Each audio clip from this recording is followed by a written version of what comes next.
7 minute স্কুলের পক্ষ থেকে সকলকে স্বাগতম।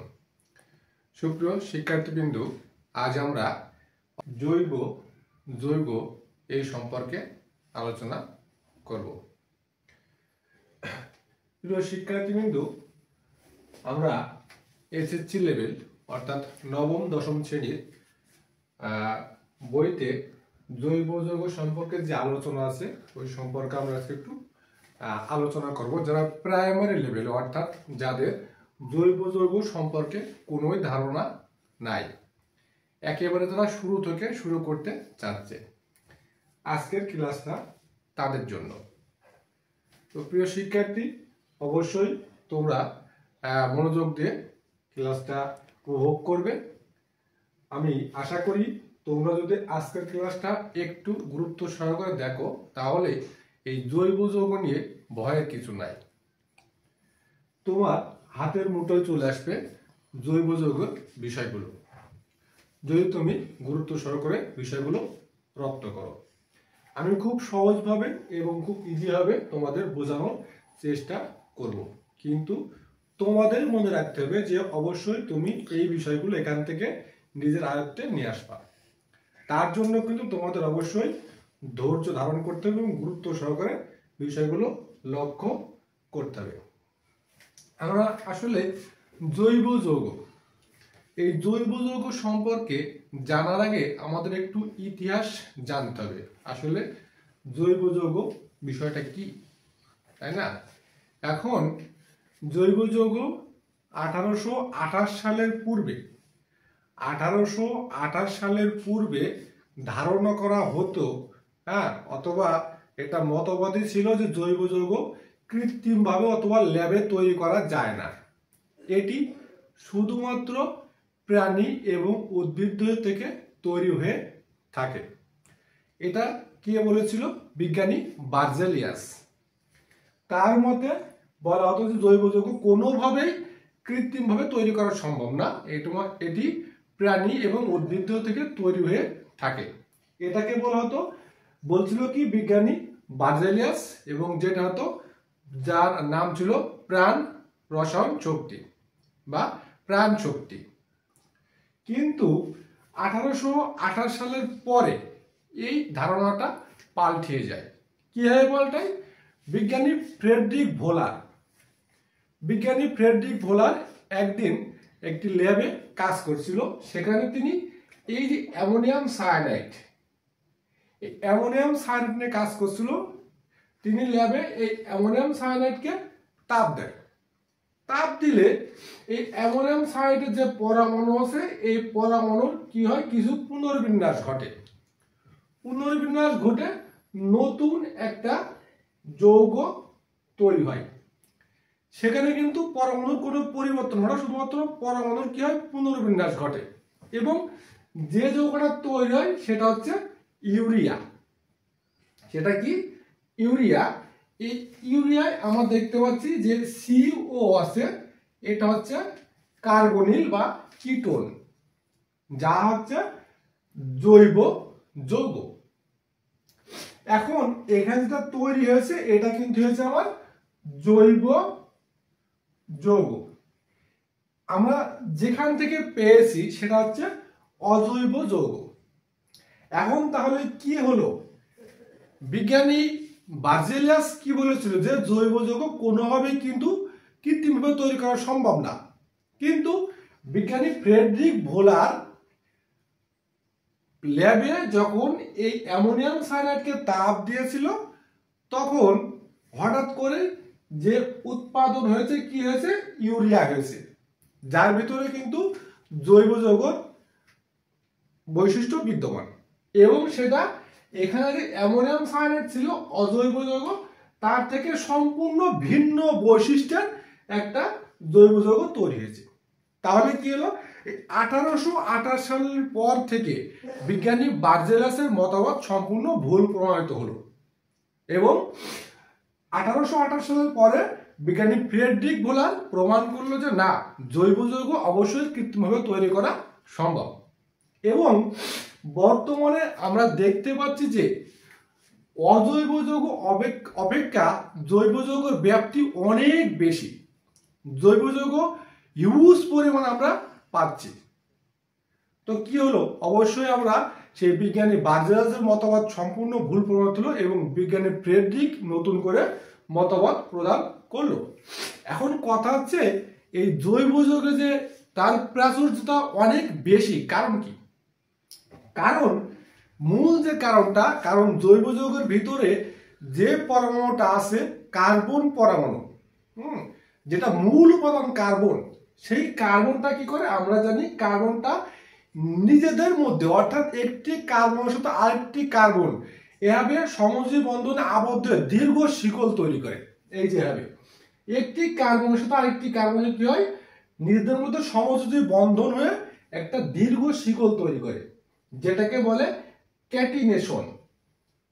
ক্যাটিনেশন।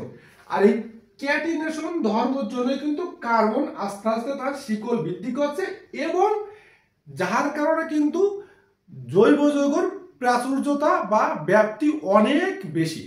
কার জন্য? ক্যাটিনেশনের জন্য। তো আমরা বুঝতে পারলাম যে জৈব যৌগ আসলে কৃত্রিমভাবে তৈরি করা সম্ভব এবং সেটা হিউজ পরিমাণে সম্ভব। কার জন্য? মূল যে বিষয়টা সেটা হচ্ছে এই কার্বন পরমাণুর জন্য, যে মূল উপাদান কার্বন। কার্বন কি করছে, একটির সাথে আরেকটির শিকলের মাধ্যমে, বন্ধনের মাধ্যমে, সমযোজী বন্ধনের মাধ্যমে দীর্ঘ শিকল তৈরি করে, যার কারণে হিউজ পরিমাণ জৈব যৌগ উৎপাদন সম্ভব হচ্ছে। তো শিক্ষার্থী, আজ আমাদের যে মূল বিষয় আমরা জৈব যৌগ নিয়ে আলোচনা করছি, তাই না? এখন এখানে আমাদের কি আছে দেখতে পাচ্ছি যে জৈব যৌগের প্রাথমিক যে হিস্টোরি, ইতিহাসটা ছিল আমরা জানলাম। এখন আমরা দুইটা বিষয়, মূল যে বিষয় হাইড্রোকার্বন এবং কার্বোহাইড্রেট, কার্বোহাইড্রেট এবং হাইড্রোকার্বন। এখন হাইড্রোকার্বন কি? হাইড্রোকার্বনে কি থাকবে? শুধুমাত্র কার্বন এবং হাইড্রোজেন। কার্বন এবং হাইড্রোজেন বাদে আর কোনো পরমাণু সেখানে উপস্থিত থাকতে পারবে না, সেটা হচ্ছে হাইড্রোকার্বন। এখন আসছে আমরা কার্বোহাইড্রেট। হাইড্রোকার্বন এবং কার্বোহাইড্রেট সম্পূর্ণ দুইটা ভিন্ন জিনিস। কার্বোহাইড্রেট কি? সেখানে কার্বন থাকবে, হাইড্রোজেন থাকবে এবং অক্সিজেন থাকবে। তো যাই হোক, আমরা আজকে শুধুমাত্র হাইড্রোকার্বন নিয়ে আলোচনা করব। এসএসসি লেভেলের হাইড্রোকার্বন এবং যারা বিগিনার আছে, জৈব যৌগ শুরু থেকে শিখতে যাচ্ছে, শুধুমাত্র তাদের জন্য। আর যারা অনেক অ্যাডভান্স লেভেল আছে তাদের জন্য আজকের ক্লাসটা নয়, তবু তারা দেখতে পারে। এখন হাইড্রোকার্বন যেখানে কি বলছি, সেখানে শুধুমাত্র হাইড্রোজেন এবং কার্বন থাকবে। হ্যাঁ, আমার এসএসসি লেভেলে যে বিষয়গুলো আছে, হাইড্রোকার্বন আসলে দুইটি ভাগে বিভক্ত, একটি অ্যালিফেটিক এবং আরেকটি হচ্ছে অ্যারোমেটিক। তো আমাদের এসএসসি যে বই আছে সেখানে অ্যারোমেটিক সম্পর্কে সামান্য একটু আলোচনা আছে, তাছাড়া কিছু আলোচনা নেই। কিন্তু যখন আমরা হায়ার লেভেলে যাব, হায়ার লেভেলে, ইন্টার লেভেলে, তখন অ্যারোমেটিক সম্পর্কে বিস্তারিত ব্যাপক আকার আলোচনা আছে। তা যেহেতু আমাদের এসএসসি লেভেলে অ্যারোমেটিক সম্পর্কে ডিটেলস কোনো আলোচনা নাই, সেই ক্ষেত্রে আমরা ডিপলি যাব না, শুধুমাত্র জানি যে আসলে অ্যারোমেটিক কি। অ্যারোমেটিক সাধারণত 2, 4, 6 চাকরিক সমতুল্য যৌগ এবং তার একটা আলাদা স্মেল থাকবে, একটা সুগন্ধি থাকবে। আমরা অনেকে নাম শুনেছি ন্যাপথলিন। হ্যাঁ, ন্যাপথলিন তো চিনি, তাই না? বেনজিন আছে, এর মধ্যে কমন যে বিষয়টা ন্যাপথলিন। ম্যাক্সিমাম লোকের বাসা বাড়িতে ন্যাপথলিনটা পাওয়া যে থাকে। ন্যাপথলিনের আলাদা একটা স্মেল আছে। আমরা জানি যে অনেক সময় বাসা বাড়িতে তেলাপোকার উপদ্রব থেকে বাঁচার জন্য ন্যাপথলিন ইউজ করা হয়ে থাকে। এই যে ন্যাপথলিনটাও কিন্তু একটা অ্যারোমেটিক হাইড্রোকার্বন এবং অ্যারোমেটিক হাইড্রোকার্বন কি? এটা বদ্ধ। এটা কি? বদ্ধ, কারণ তারা 2, 4, 6 চাকরিক সমতুল্য হবে অবস্থান করে থাকে এবং তাদের ভিতরে একান্তর দ্বিবন্ধন বিদ্যমান। তো যাই হোক, আমাদের শুধুমাত্র এসএসসি লেভেলে এতটুকুই আলোচনা আছে, আমরা এর বাইরে যাব না। আমরা মূল যে বিষয়টা চলে আসি অ্যালিফেটিক। অ্যালিফেটিককে বলা হচ্ছে মুক্ত হাইড্রোকার্বন। মুক্ত হাইড্রোকার্বন। এখন অ্যালিফেটিক আবার দুইটি ভাগে ভাগ হয়েছে, একটা হচ্ছে মুক্ত শিকল, একটা হচ্ছে বদ্ধ শিকল। হ্যাঁ, মুক্ত শিকল আর একটা কি বদ্ধ শিকল। মুক্ত শিকল বা দুইটি ভাগ, একটা সম্পৃক্ত হাইড্রোকার্বন, একটা হচ্ছে অসম্পৃক্ত হাইড্রোকার্বন। এখন আমরা আসলে আসি যে সম্পৃক্ত হাইড্রোকার্বন কি, এবং প্রথম যে স্টেপটা আছে মুক্ত শিকল। এই মুক্ত শিকল আবার দুইটা ভাগ আছে, একটা হচ্ছে সম্পৃক্ত হাইড্রোকার্বন আর একটা হচ্ছে অসম্পৃক্ত হাইড্রোকার্বন। এখন মুক্ত শিকল কি, একটি শিকলের কি দুই প্রান্তে অবশ্যই দুটা কার্বন বিদ্যমান থাকবে, তখন তাকে মুক্ত শিকল বলা হয়ে থাকে। যেমন এই কার্বন দুই প্রান্তে দুইটি কি কার্বন বিদ্যমান থাকবে, তখন তাকে মুক্ত শিকল বলা হয়ে থাকে। এখন মুক্ত শিকল আবার দুইটা পার্ট আছে, একটা সম্পৃক্ত হাইড্রোকার্বন, একটা আছে অসম্পৃক্ত হাইড্রোকার্বন। হ্যাঁ, সম্পৃক্ত কি, যখন আমরা জানি যে শিকলের যে কোনো দুইটি কার্বনের মধ্যে একক বন্ধন, দ্বিবন্ধন, ত্রিবন্ধন, যদি একক বন্ধন থাকে, ধরেন একটা শিকল লিখলাম আমরা,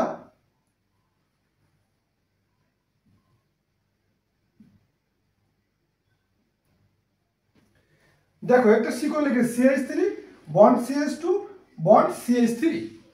দেখো এই শিকলে প্রত্যেক জায়গায় কিন্তু কার্বন কার্বনে একক বন্ধন বিদ্যমান, অর্থাৎ কি এটা হচ্ছে সম্পৃক্ত হাইড্রোকার্বন।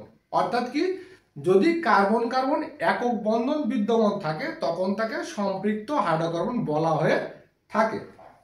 আর যদি কার্বন কার্বন একটি শিকলের যে কোনো দুইটি কার্বনের মধ্যে যদি দ্বিবন্ধন অথবা ত্রিবন্ধন বিদ্যমান থাকে, একটি শিকলের যে কোনো দুইটি কার্বনের মধ্যে বেশিও হতে পারে, কিন্তু সর্বনিম্ন যে কোনো দুইটি কার্বনের মধ্যে যদি দ্বিবন্ধন অথবা ত্রিবন্ধন বিদ্যমান থাকে তখন তাকে অসম্পৃক্ত হাইড্রোকার্বন বলে। অর্থাৎ দেখো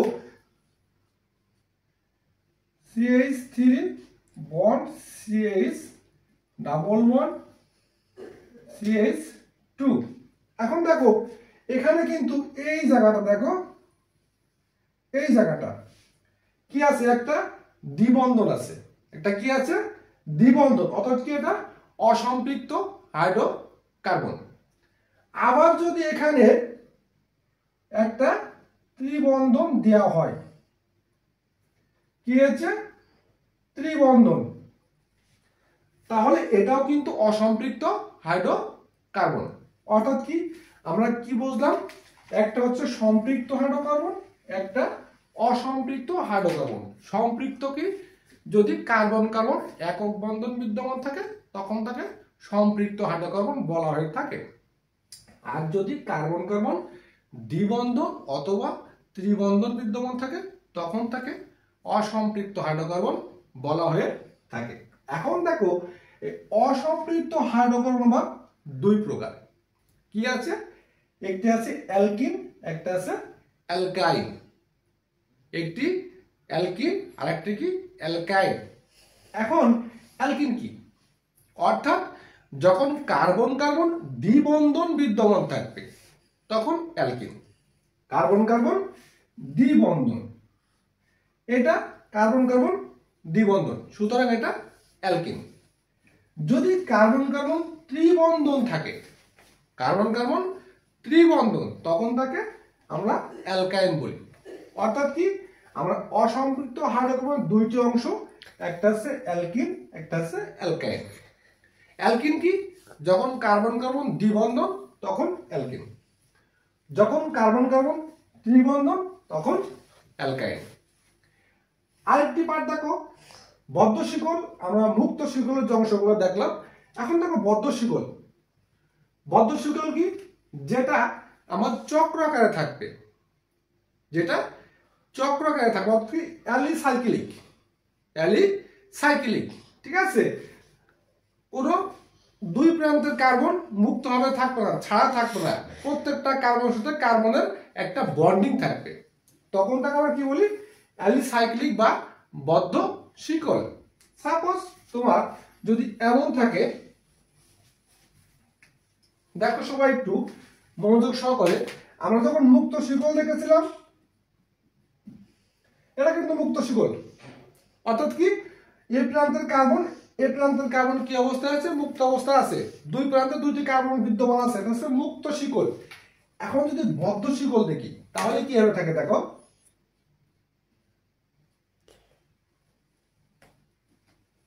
দেখো তো, এই কার্বন দুইটা বন্ডে, এই কার্বন দুইটা বন্ড, এই কার্বন দুইটা বন্ড, এই কার্বন দুইটা বন্ড, অর্থাৎ দেখো কোনো কার্বন কিন্তু ছাড়া অবস্থায় নাই, প্রত্যেকটা কার্বন আর একটার সাথে লিঙ্ক আকারে আছে।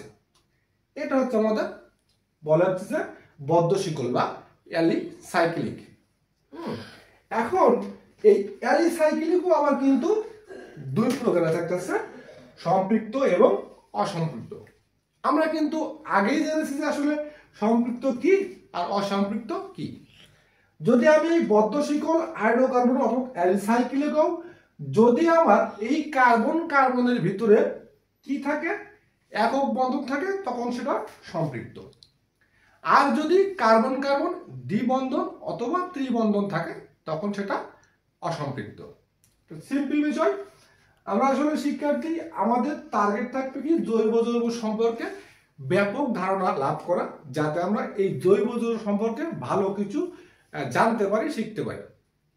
তো আজকে আমরা জৈব যৌগের প্রাথমিক ধারণাটা আমরা এই সম্পর্কে ধারণা লাভ করলাম। পরবর্তী ক্লাসে আমরা এই হাইড্রোকার্বনের নামকরণ সম্পর্কে জানবো। সুতরাং অবশ্যই তোমরা শিক্ষার্থীরা এগুলো বাসায় প্র্যাকটিস করবে এবং পরবর্তী ক্লাসের জন্য প্রস্তুতি গ্রহণ করবে যে আমি কোন ধরনের ক্লাস তোমাদেরকে উপহার দিই। আজ এ পর্যন্তই, ধন্যবাদ সকলকে।